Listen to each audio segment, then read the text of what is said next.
What is grief? To understand grief, you need to understand love. To know that intense feeling of affection and connection for something or someone. And having that taken away from you, that is grief. When someone you love dies, there is this overwhelming feeling of nothingness. You feel empty inside.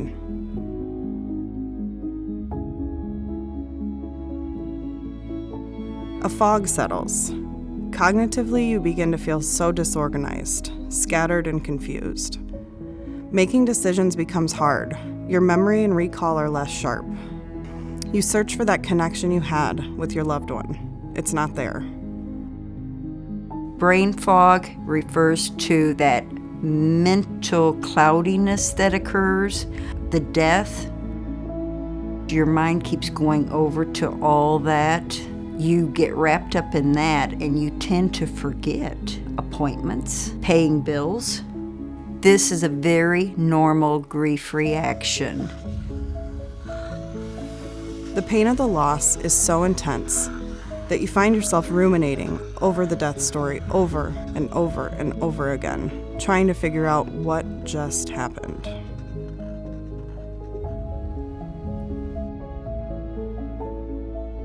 Then all of these emotions start coming at you. Anger, blame, guilt, loneliness, sadness, fear. They're coming at you in all different directions. They become so intense, it's hard to distinguish one emotion from the next. A lot of the emotions that encompass grief have to do with love and loss. Music can be very painful for people in grief. When we lose someone, we tend to have memories with that person that are also based in music, whether it's our wedding song or a song that our children really listened to all the time until we were annoyed. And so when that person passes and we hear that song again, it can be painful. But when you're ready for it, it can be this really fond memory that you've shared with that person. Sometimes, all you can do is cry. The tears happen. It's a person's way of having a shower from inside out. Holding them back will make you sick. Your world feels like it's been flipped upside down. Then out of the blue is a grief burst that is an intense mix of emotions that comes out of nowhere. Grief bursts are a common phenomenon. Suddenly, one of their 5 senses is triggered. Person might smell someone's cologne or smell that person's favorite food, and suddenly the eyes tear up. Then there are the physical signs of grief.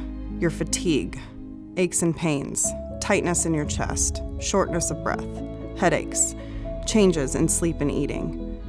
Your feelings of sadness can leave you feeling isolated and alone, make you feel disconnected from everything. You feel as though people are ignoring you, or you isolate yourself because you don't want to have to talk to people.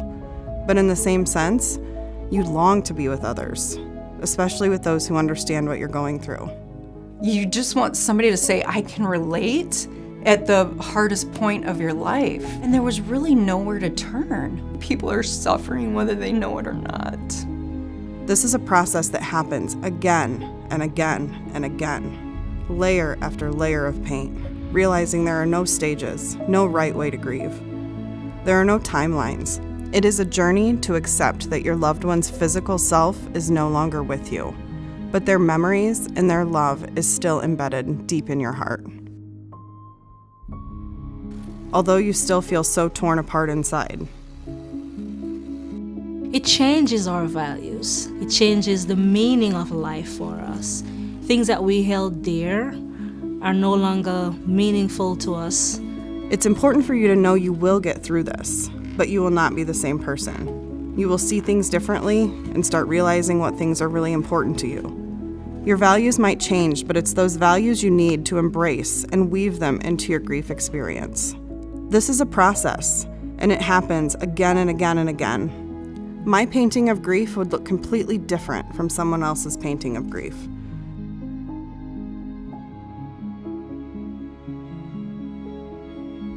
Grief is a unique, personal experience based on your love.